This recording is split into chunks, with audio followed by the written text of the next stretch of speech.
Hello everyone, स्वागत है आप सभी का हमारे यूट्यूब चैनल पे। डेली करंट अफेयर्स जो आज का सेशन है, हम लोग 10 जनवरी 2025 का इम्पोर्टेंट टॉपिक को हम लोग कवर करेंगे, जो हमारे एग्ज़ाम पॉइंट ऑफ व्यू से जो बहुत इम्पोर्टेंट है। तो हम 10 जनवरी का करंट अफेयर्स में उन्हीं टॉपिक को कवर किए हैं जो एग्ज़ाम पॉइंट ऑफ व्यू से बहुत बहुत, जिसको VVI बोलते हैं, उस तरह का टॉपिक इस लेक्चर में हम लोग कवर करेंगे। तो चलिए शुरू करते हैं। तो पहला टॉपिक ये है कि अंतरिक्ष में पत्तियों को उगाने का टाइम लैप्स PSLV C60 पर BSSC के crops compact research module for orbital point plant studies. Compact research module for orbital plant studies प्रयोग ने सूक्ष्म गुरुत्व में लोबिया की आकर्षक वृद्धि को कैद किया है। तो ये देखिए, ये इसरो का जो विक्रम साराभाई अंतरिक्ष केंद्र है, वहाँ पे वैज्ञानिकों ने बताया कि भारतीय अंतरिक्ष अनुसंधान संगठन इसरो के आगामी PSLV जिसे C60 स्पारडेक्स POEM-4 मिशन में उड़ान के लिए अन्य पौधों के बीज की अपेक्षा लोबिया के बीज को चुना गया है, क्योंकि जमीनी परीक्षण में पाया गया कि कक्षा में अल्पकालिक पौधा वृद्धि प्रयोग के लिए यह पौधा अधिक उपयुक्त है। देखिए, ये जो PSLV C60 है वो इसरो का आगामी मिशन है। इस मिशन में ले जाने के लिए जो पौधा को चुना गया है वो लोबिया है, जो कम समय में ही अल्पकालिक पौधा वृद्धि में बहुत जल्दी से वृद्धि कर जाता है। तो compact research module for orbital plant studies crops VSSC द्वारा विकसित एक पेलोड यहाँ थुम्बा में इसरो की लॉन्च व्हीकल के लिए प्रमुख सुविधा में बंद बॉक्स वातावरण में 8 लोबिया के बीज है। जो इसरो का जो ये मिशन है, उसमें एक बॉक्स में लोबिया के 8 बीज को रखा गया है, जो अल्पकालिक पौधा वृद्धि के लिए उपयुक्त है। माइक्रोग्रेविटी वातावरण में, देखिए जो इन्वायरमेंटल क्या इफेक्ट है, माइक्रोग्रेविटी वातावरण में इनकी वृद्धि का अध्ययन 5 से 7 दिनों तक किया जाएगा। इस पौधे का जो वृद्धि अध्ययन है उसको 5 से 7 दिनों के लिए तय किया गया है। ठीक है, तो इसमें हम जो देखेंगे कि लोबिया के बीज को ही क्यों चुना गया है, आखिर क्या इसमें खास बात है कि इसी को चुना गया है, अन्य पौधे के बीज को क्यों नहीं चुना गया। तो BSSC के कंट्रोल एक्चुएशन सिस्टम ग्रुप, जो कि क्रॉप्स के लिए जिम्मेदार है, जो ये एक ग्रुप है, वो इस क्रॉप्स सीड्स जहाँ रखा गया उसका जिम्मेदारी है कि अन्य पौधों की तुलना में लोबिया को चुनना, क्योंकि इसकी वृद्धि की अपेक्षाकृत तेजी है और जड़ और तने के संरचना मजबूत है। देखिए, इसके चुनने के पीछे ये राज है कि ये अपेक्षाकृत तेज और जड़ तने की संरचना मजबूत है, क्योंकि इसकी वृद्धि जो है ना बहुत तेज़ी से बढ़ जाएगी। ठीक है, इसी के कारण से इसको चुना गया। यह 5 से 7 दिनों में 2 पत्ती वाली अवस्था तक पहुँचते हुए लगभग 100 mm या उससे अधिक की ऊंचाई तक बढ़ सकता है। एक छोटे बंद स्टील कक्ष के अंदर लगाए गए 8 बीजों में वृद्धि के लिए ऑक्सीजन और कार्बन डाइऑक्साइड, देखिए इसके वृद्धि के लिए ऑक्सीजन और कार्बन डाइऑक्साइड सहित सभी तत्व मौजूद होंगे। इसकी वृद्धि के लिए, इसे ग्रोथ के लिए ऑक्सीजन और कार्बन डाइऑक्साइड सहित अन्य तत्व भी इसमें मौजूद होंगे। कक्ष में प्रकाश संश्लेषण के लिए सही तरंग दैर्ध्य पर एलईडी लैंप भी होगा। देखिए, प्रकाश संश्लेषण के लिए, फोटोसिंथेसिस के लिए जो ये सही तरंग दैर्ध्य पर एक एलईडी लैंप भी होगा। इसरो ने क्रॉप्स के बीज अंकुरण प्राप्त करने की क्षमता प्राप्त करने के लिए एक बहुचरणीय स्वचालित प्लेटफॉर्म के रूप में वर्णित किया है। अंतरिक्ष एजेंसी के अनुसार पौधे में वृद्धि और निगरानी के लिए कक्ष के अंदर निष्क्रिय माप उपलब्ध है, जिसमें कैमरा, इमेजिंग, ऑक्सीजन और कार्बन डाइऑक्साइड सांद्रता, सापेक्ष आर्द्रता, तापमान और मिट्टी की नमी की निगरानी शामिल है।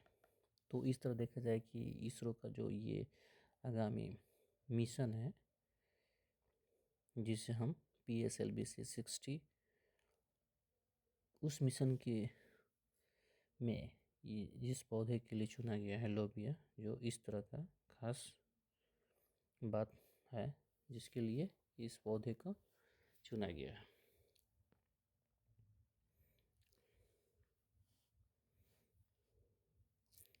CBI द्वारा विकसित भारत पोल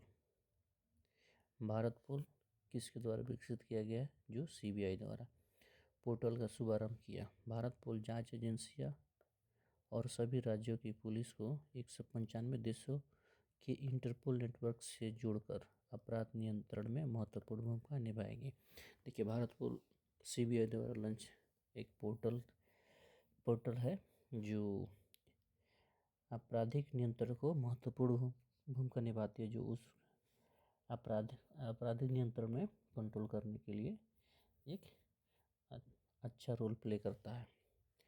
तो इसका सिग्निफिकेंट क्या है? सिग्निफिकेंट इनिशिएट एम टू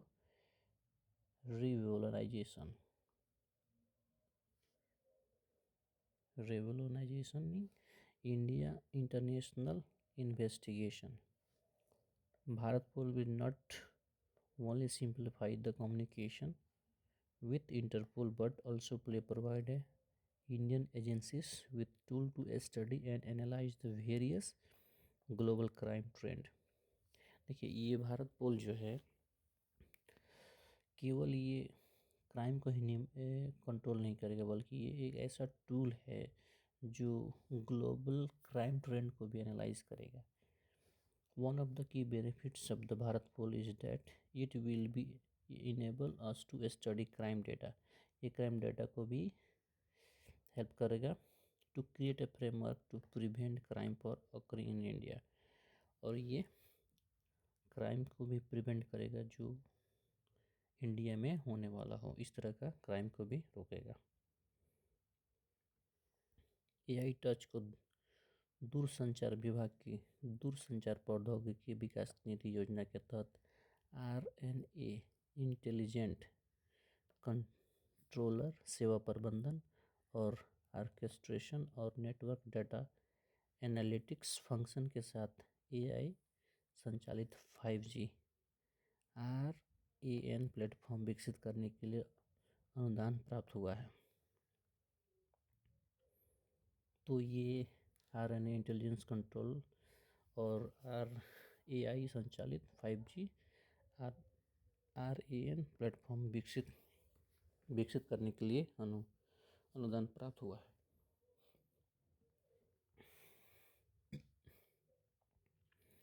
नौसेना डॉकयार्ड मुंबई, ये सातवें मिसाइल कम एम्यूनेशन बर्ज, जिसे MCA कहते हैं, LSAM 14 यार्ड 82 को शामिल करने के लिए समारोह आयोजित किया गया। इन बर्ज को शिपयार्ड द्वारा भारतीय शिप डिजाइनिंग फर्म के सहयोग से स्वदेशी रूप से डिजाइन किया गया है। तो ये शिपयार्ड जो है स्वदेशी रूप से डिजाइन किया गया है। साथ ही इनकी समुद्री योग्यता सुनिश्चित करने के लिए नौसेना ज्ञान और प्रौद्योगिकी प्रयोगशाला NSTL विशाखापत्तनम में सफलतापूर्वक मॉडल परीक्षण किया गया। तो ये इसका मॉडल विशाखापत्तनम में ये परीक्षण किया गया, जिसे NSTL के नाम से भी जाना जाता है।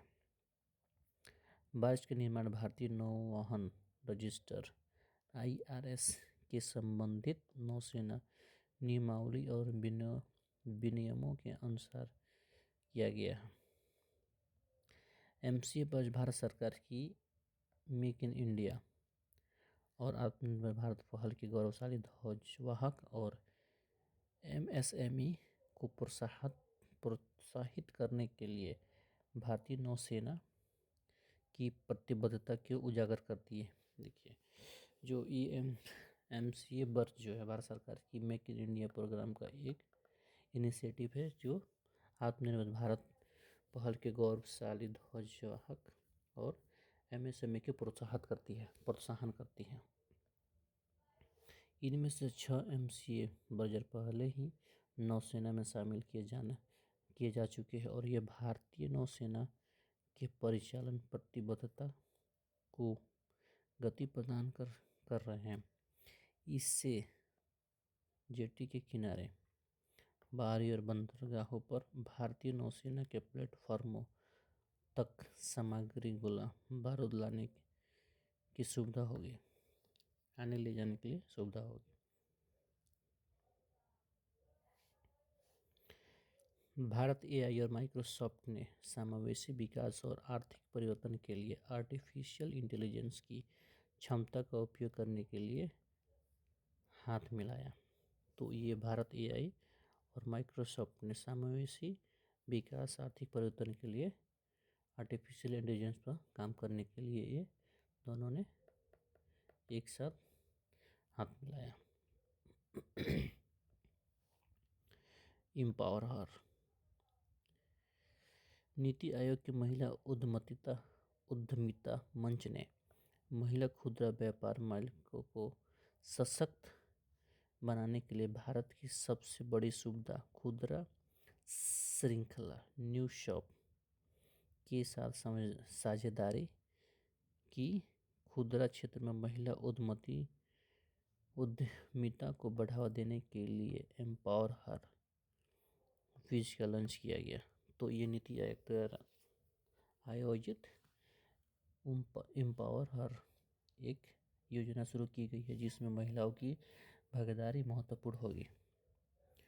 इसका उद्देश्य क्या है? देखिए, उद्देश्य खुदरा स्वामित्व का लोकतंत्रीकरण करना और महिलाओं की उद्यमशीलता यात्रा पर एक अस्थायी प्रभाव पैदा करना है। उन महिलाओं के लिए अच्छी खबर है जो कुछ व्यापारिक गतिविधियां करके आर्थिक रूप से स्वतंत्र होना चाहती हैं। देखिए, ये उनके लिए है जो कुछ आर्थिक रूप से कुछ कार्य करके खुद को स्वतंत्र होना चाहती है, आर्थिक रूप से स्वतंत्र होना चाहती है। नीति आयोग के लिए महिला उद्यमिता मंच वेप ने अपनी अवार्ड टू रिवार्ड ATR कार्यक्रम के तहत भारत के सबसे बड़ी 24x7 सुविधा खुदरा श्रृंखला न्यू शॉप के साथ साझेदारी में एम्पावर हर ब्रिज कंपनी को उड़ान लॉन्च किया, सपनों की उड़ान लॉन्च किया। तो ये नीति आयोग द्वारा एक संचालित एक महिला उद्यमिता मंच है, जिसमें महिला खुदरा व्यापार मालिकों को सशक्त बनाने के लिए ये स्कीम लाया गया है, जिसमें महिलाओं को आर्थिक रूप से स्वतंत्र होने का एक महत्वपूर्ण रोल प्ले करता है। तो ये देखेंगे कि हाल ही फिलहाल में अभी न्यूज़ में एक बहुत बड़ा सुनने को ये खबर आ रहा है कि लॉस एंजल्स आग जो भीषण आग में कम से कम 2 लोगों की, हालांकि तो इसमें 2 से ज़्यादा लोगों की मृत्यु हुई है। देखिए, ये जंगल की आग ने सैकड़ों इमारतों को नष्ट कर दिया और अग्निशमन संसाधन और कंपनी की आपूर्ति को सीमा तक बढ़ा दिया गया, जिसके कारण 70,000 से अधिक लोगों को खाली कराने के आदेश दिया गया। भयंकर हवाओं ने अग्निशमन कार्य का बाधा डाली और आग को और भड़का दिया। ये लॉस एंजल्स में ये आग लगी हुई है जो वहाँ भीषण समस्या के कारण ये लोगों को 70,000 लोगों को यहाँ से घर खाली कराया गया है। जो आग की लहर है तो बहुत ही भयावह रूप धारण कर लिया है।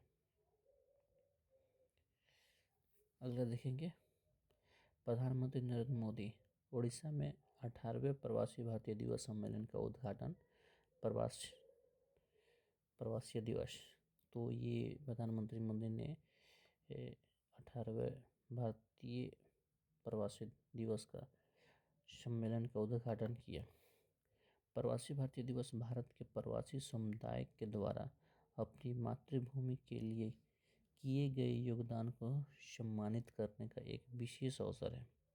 तो ये देखेंगे प्रवासी भारतीय दिवस क्यों मनाया जाता है, आखिर इसके पीछे रीजन क्या। तो ये अपनी मातृभूमि के लिए योगदान को सम्मानित करने के लिए एक विशेष अवसर है।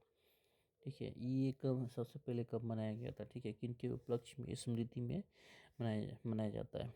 तो ये महात्मा गांधी के 9 जनवरी 1915 को भारत लौटने की स्मृति में मनाया जाता है। इस दिन महात्मा गांधी ने भारत लौटने की स्मृति के रूप में मनाया जाता है, जो दक्षिण अफ्रीका से 9 जनवरी 1915 को वापस आए थे। 18 प्रवासी भारतीय दिवस 8 से 10 जनवरी 2025 तक भुवनेश्वर में मनाया जा रहा है। ठीक है, तो ये 18वां जो भारतीय प्रवासी दिवस है उड़ीसा के भुवनेश्वर में मनाया जा रहा है। ठीक है, और ये प्रवासी भारतीय दिवस का इस वर्ष का थीम है विकसित भारत में प्रवासी भारतीयों का योगदान। ये जो थीम है ये बहुत इम्पोर्टेंट है, जो महत्वपूर्ण रोल प्ले करता है एग्ज़ाम में। कभी कभी ये एग्ज़ाम में थीम बेस्ड भी क्वेश्चन पूछा जाता है, तो आप लोग इसको याद रखिए। प्रवासी भारतीय दिवस भारत की वैश्विक समुदाय के साथ संबंधों को मजबूत करता है। ये वैश्विक समुदाय को भी जोड़ता है। विश्व हिंदी दिवस हर साल 10 जनवरी को मनाया जाता है। इससे वैश्विक स्तर पर हिंदी भाषा के प्रचार प्रसार और इसके महत्व को बढ़ावा देने के उद्देश्य से मनाया जाता है। देखेंगे कि इसका इतिहास क्या है। पहला विश्व हिंदी सम्मेलन 10 जनवरी 1975 को नागपुर, भारत में आयोजित हुआ था। इस दिन की स्मृति में वर्ष 2006 से हर साल 10 जनवरी को विश्व हिंदी दिवस के रूप में मनाने की शुरुआत हुई। तो सबसे पहले ये नागपुर में 10 जनवरी 1975 को मनाया गया था। और ये सबसे पहले किसने घोषणा की और कब किया गया था। तो तत्कालीन प्रधानमंत्री डॉक्टर मनमोहन सिंह ने 2006 में इसकी घोषणा की थी। उद्देश्य क्या है, हिंदी भाषा अंतर्राष्ट्रीय स्तर पर एक मान्यता दिलाना। हिंदी भाषा को अंतर्राष्ट्रीय स्तर पर मान्यता दिलाना और विश्व के अलग अलग हिस्सों में हिंदी भाषा के प्रति जागरूकता बढ़ाना। साहित्य, कला, संस्कृति में हिंदी के योगदान को प्रचारित करना। तो इसका उद्देश्य ये है कि अंतर्राष्ट्रीय स्तर पर मान्यता दिलाना, विश्व के अलग अलग हिस्सों में हिंदी भाषा के प्रति जागरूकता बढ़ाना, साहित्य, कला और संस्कृति में हिंदी के योगदानों को प्रचारित करना। तो इस तरह देखेंगे कि हिंदी भाषा का उद्देश्य जो यहाँ दिया गया है, जो काफ़ी महत्वपूर्ण साबित होता है। तो आज हम लोग 10 जनवरी 2025 का जितने भी महत्वपूर्ण करंट अफेयर्स थे, तो उसको हम लोग देखें जो हमारे एग्ज़ाम पॉइंट ऑफ व्यू से बहुत महत्वपूर्ण है। तो आज के लिए बस इतना, फिर हम लोग दूसरा सेशन में आगे कवर करेंगे। तो हमारा वीडियो अच्छा लगे तो लाइक करें, सब्सक्राइब करें, कमेंट करें और शेयर ज़रूर करें। Thanks for watching.